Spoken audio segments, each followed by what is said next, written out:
L'amour est la chose la plus importante de la vie, pour vous? Non. Je ne dis pas que l'amour est la chose la plus importante. Je dis que tout est affaire d'amour, oui. Et que, effectivement, l'amour est politique aussi. Cette chanson amoureuse, c'est un goût du romantisme ou est-ce qu'il se joue autre chose là? Mais il se joue ma vie. Il se joue ma vie, mais c'est terrible à dire, mais c'est vrai. Dans la chanson, c'est transformé. C'est-à-dire, quand on écrit une chanson, on a élevé la réalité à dans un autre domaine, qui est celui de la chanson, dans mon cas. Mais bien sûr que j'ai l'impression d'y laisser tout quand ça arrive.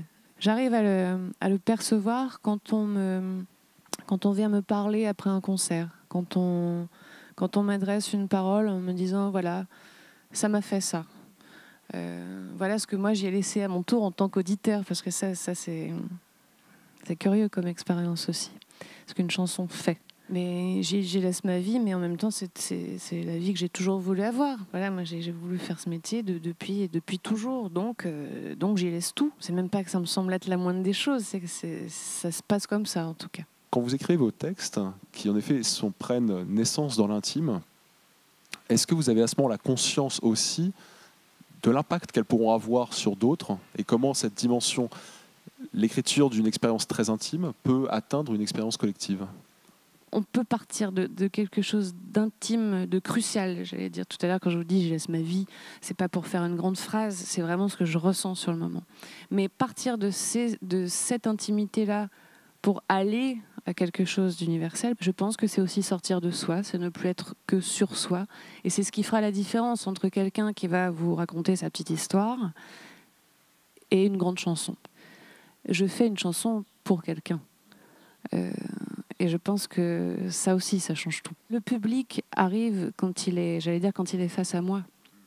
Donc, quand on est sur scène, là, ça circule. Là, il y a un mouvement qui va de la scène au fond de la salle. Et quand tout se passe bien, comme en amour, donner et recevoir, hop, ça arrive au fond de la salle et ça revient sur scène. Et ça repart. Voilà. Là, il y a un échange. Et là, les chansons sont pour le public. Et sa réponse est pour nous. Puis ça circule comme ça. On a l'impression, quand on vous écoute, qu'il y a un plaisir du verbe, du mot, jusque dans l'articulation, en fait. La façon dont vous allez dire, par exemple, dans le Grand 8, dans cette chambre à coucher, avec les respirations, etc. On le sent jusque vraiment très fort dans l'interprétation, ce plaisir du mot. Est-ce que c'est quelque chose de conscient dans le travail que vous faites, ou encore une fois, c'est quelque chose en sous-marin, en sourdine, que vous portez comme une mélodie ou... Oui, ça joue, parce que là, ça avait son importance dans le chemin d'écriture et de composition. Ensuite, en sous-marin, comme vous dites, oui, j'aime les mots depuis très longtemps, de plus en plus. J'aime cette notion de la parole, et je la prends de plus en plus. Et de la transmettre aussi. Et je trouve que de mettre un mot, que d'essayer de mettre le mot le plus juste sur une émotion, sur une idée, je pense que c'est extrêmement important et que c'est peut-être c'est pas ce qui nous sauvera, mais c'est ce qui peut sauver certaines situations parfois. Qu'est-ce que vous espérez transmettre aux futurs chanteurs qui vous écouteront, ceux qui grandissent avec vos chansons? Mais je vais vous dire, parce que là je vois Émilie Yakish qui s'occupe du chantier des Francopholies. Alors pour le résumer très simplement, c'est un dispositif qui fait travailler la scène. Voilà. C'est-à-dire qu'on y travaille son chant, tout simplement, on y travaille sa pratique corporelle, on y travaille tout ce qui est un peu au-delà des chansons. Voilà. Tout ce qui, justement, pourrait nous dépasser et nous mettre dans l'embarras, ou mettre nos chansons dans l'embarras.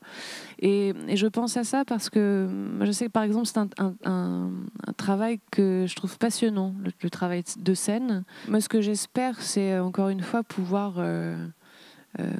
parler des jeunes artistes que j'aime, comme d'autres de mes aînés l'ont fait pour moi, voilà, l'ont fait avant moi. Ça, c'est très important.